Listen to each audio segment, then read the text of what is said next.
কুড়িগ্রামে উজান থেকে নেমে আসা ঢলে দুধকুমার নদীর পানি বাড়ছে। জানবো সেখানকার পরিস্থিতি, জানাচ্ছেন হুমায়ুন কবির সূর্য। কেনাকাটায় 100% পর্যন্ত ক্যাশব্যাক জিতে নিন BMW সহ হাজার হাজার পুরস্কার। কয়েকদিনে টানা বৃষ্টি এবং উজান থেকে নেমে আসা পাহাড়ি ঢলের কারণে কুড়িগ্রামের নদ নদীতে পানি বৃদ্ধি শুরু হয়েছে।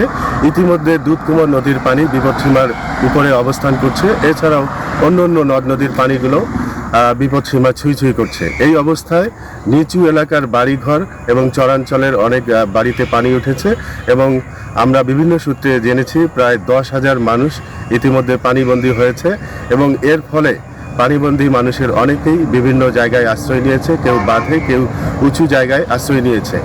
আমরা কৃষি বিভাগের সাথে কথা বলেছি, তারা জানিয়েছে যে 20 হেক্টর বীজতলা, 25 হেক্টর শাকসবজি এবং 100 হেক্টর পাট নিমজ্জিত হয়েছে এবং যদি এটা টানা বৃষ্টি থাকে তাহলে এগুলোর ক্ষতি হতে পারে, আর যদি বন্যা নেমে যায় তাহলে হয়তো কম ক্ষতির আশঙ্কা করছে তারা।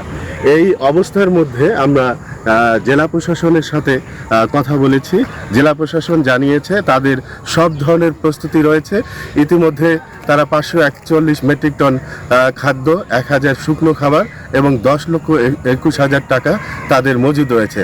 যে কোনো সময় তারা বন্যায় রেস্কিউ করতে পারবে এবং কোনো ধরনের যদি সহযোগিতা লাগে তাদের টিম প্রস্তুত আছে বলে জানিয়েছে।